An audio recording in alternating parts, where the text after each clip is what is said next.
Hey, what is up, guys? It is Harrison Barron, the Millennial Entrepreneur. Now, in this video, I want to talk to you guys about starting your business. Now, I hope that you're watching this video when you're about to start your business or thinking about starting your business. Now, if you already have done that, that's fantastic.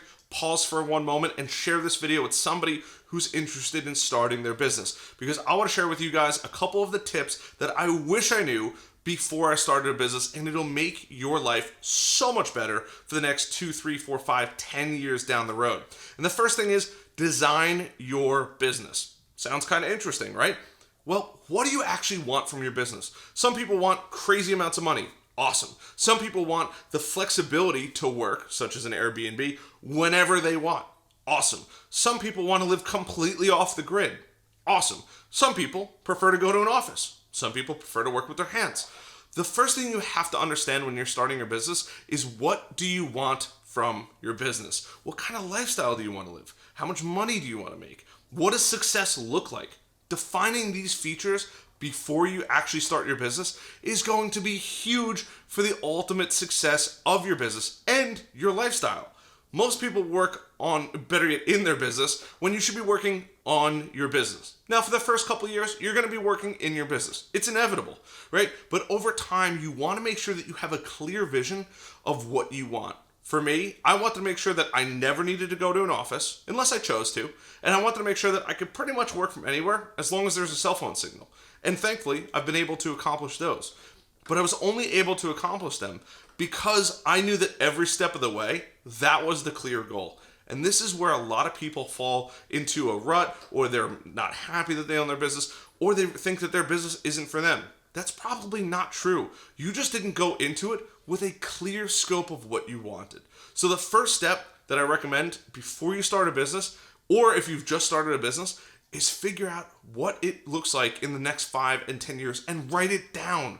If you want to be the boss that works in Arizona and the rest of your employees are scattered throughout the world, right? That's okay. If you want to build a company where you can franchise it out, that's fantastic. Whatever it is for you, write it down and have a really clear idea of what it should look like in the next 5 and 10 years. The second thing is, don't sweat the small stuff. I wish I started marketing way earlier than I did for a marketing agency. I know it sounds crazy, but most people focus on that first initial couple sales. As soon as you're done with those first initial couple sales, you need to focus on how you're going to acquire more and more customers. Is it door knocking? Is it building content online? Heck, you know what? Everybody's got this little device in their pocket. Maybe it's leveraging TikTok. Whatever it is for you, you need to think about it, because that system that you're about to roll out should be easily repeatable by people that you're going to hire, easily repeatable for yourself, and systemized in the fact that nobody, regardless of where they come from and who works for you, is going to get it wrong, right? This is so crazy important, because if you don't have this laid out, you're going to be in some serious hot water. Just think about it, right? How would you want it to go? Think about how you're going to acquire those new customers. And as soon as you figure out, hey, I want to be a power washing company, right? Great. Start with your local area. Start learning maybe basic marketing. Start understanding that mailers might be the right or wrong thing for your business. Whatever it is for you is fine. You just have to think about what it should be and go down that path, and then get really good at it. The best person for marketing, believe it or not, is usually going to be the CEO until they hire people in-house. Hiring an agency isn't always the best thing. Yes, I do own an agency, but a lot of people are like, well, I can just hire an agency. Most agencies aren't going to understand what you do, or they're not going to be able to get it right the way you would be able to get it right. And that's really the important part. Now, hiring an agency, once you clearly understand your customer, where they live, how much money they make, all the demographics, how you plan on marketing with them, what you've tried in the past works versus doesn't work, this is all very helpful to the agency. However, you're not going to be able to figure these out right off the bat. So get comfortable with learning the basics of marketing and how it all works together. So that was number 2. Number 3, probably the most important thing, is don't sweat the small stuff. If it's occupying more brain space than you think it should, let it go, right? The design of a website doesn't matter that much. It's about traffic and how well it converts. The design of your logo doesn't matter that much. Picking the name after rebranding, I've realized, is pretty important, just because it's a nightmare down the road. But other than picking the name for your company, don't sweat the small stuff. If an employee is 5 or 10 minutes late, take it up with the employee after the job's done and have him go finish the job. Hey, Nothing's wrong. Go take care of the job. I know you're a little late. I'll let the customer know. 9 times out of 10, we're human. I was originally from Long Island. If the GPS said 45 minutes, I might make it there in 35 minutes, or I might make it there in 50 minutes. Just depended on traffic and how the way the world was going to work that day. And that's okay. Just understand that we're all human. Customers also get it. And if you clearly communicate, chances are pretty good everything is going to be fine.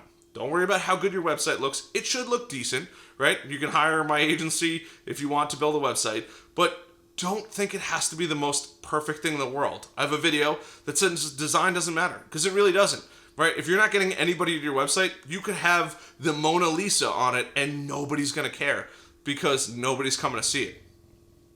These are hugely, hugely important when it comes to your business. Now, the fourth thing is start developing offers. The faster you can come up with a correct pricing plan and ways to collect email addresses or phone numbers, the more successful you're going to be right out of the gate. Without fail, 10 out of 10 times, that is the most important thing. Start coming up with offers. Maybe it's a set price on how to price a driveway power washing. Maybe it's how to cut lawns, right? Maybe it's how to build a retaining wall and how your math is going to work for figuring that out. If you don't know, simply go on Google. There's plenty of other people out there who want to teach you what you want to know.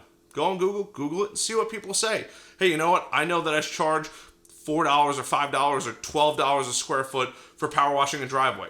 I don't know what they cost, but I'm just saying, this is something really important for you to know, so that way, when you're going to price out services, you could say, hey, we charge $12 a square foot. This is our process. If you didn't watch that video, you definitely want to go watch the process video that I just made. And ultimately, the last thing is this is what it is for every single customer. There's no breaks. You might want to negotiate a price down the road, especially if it's a bigger job, bulk discounts, things like that. But otherwise, you should have all that kind of stuff clearly laid out. Your offers. Hey, by the way, if you give us your email list, we're going to give you 10% off right off the bat, no questions asked, right? Maybe it's a winter package for a little bit of a discount because you're slower. Things like that. Come up with your offers way in advance. And if you can figure out your lead magnets, things that you give out on your website for free in exchange for contact information, even better. If you need help, definitely subscribe to this channel. I cover all of this kind of information that will help you succeed. Now, the fifth thing that I was waiting on, because it is literally so important, is get your finances right. I cannot stress it enough. I see so many businesses operating at a net negative or losing money or just a zero net profit. It's horrible, right? Like, there's so many people out there that run businesses that think they're making money, right? I did 100,000, I did 200,000, I did 500,000, and their bank account still says zero. Understand your finances. I cannot stress it enough. Fire up a program like QuickBooks, hire a good accountant. If you need one, leave a comment down below. He's literally the best.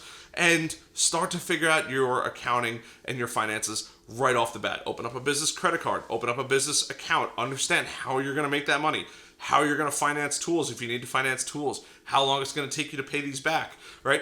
You have to understand how to acquire customers, but after you understand how to acquire customers, you need to get your money right, because most people do not understand their money. For us at my agency, I will be fully transparent, we are looking to bring in $0 in positive revenue in the bank. We are looking to operate at a $0 profit this year because we're dumping all of that money into content like this, right? Content on our blog, content just on the internet, guest posts, backlinks, all of these other cool things that we get to work on. So for us, I'm not looking to make a ton of money this year and put it in the bank. I'm looking to run my company at a $0, I guess margin would be the right word, where all of that extra money that we have gets spent on acquiring new customers for 2023, right? We'll take out as much money as we need to live and pay the employees and make sure everybody's okay. But after that, no emergency funds. We are going to $0 because this year's investment is going to be in ourselves. And that's what it was last year too.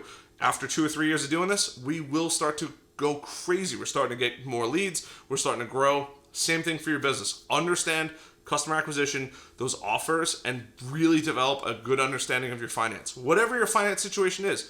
Some of you might be like, Harrison, you're crazy. I understand that. But everybody's situation is going to be different. Understand how your numbers work, how they should work, how you want them to work, how much money. Maybe you want to just say, hey, you know what? I want to run a business side hustle that I bring in an extra $20,000 a year. Great. That's totally fine. Just think about what's best for you and then go chase it. So I hope you guys found value in this video. I hope I earned a like button at this point. Hit that subscribe button, little notification bell. I'll see you guys later.